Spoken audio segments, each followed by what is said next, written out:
ఉగ్గుపాలను బదులు ఉద్యమాలు పోసి ఏ తల్లి నిన్ను గన్నదో ఓసారు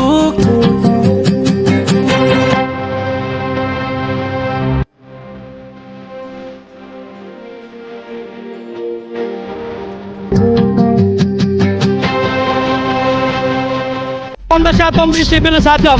ఎందుకంటే వాళ్ళ పరిణామ క్రమాలను ఒకసారి చూడండి.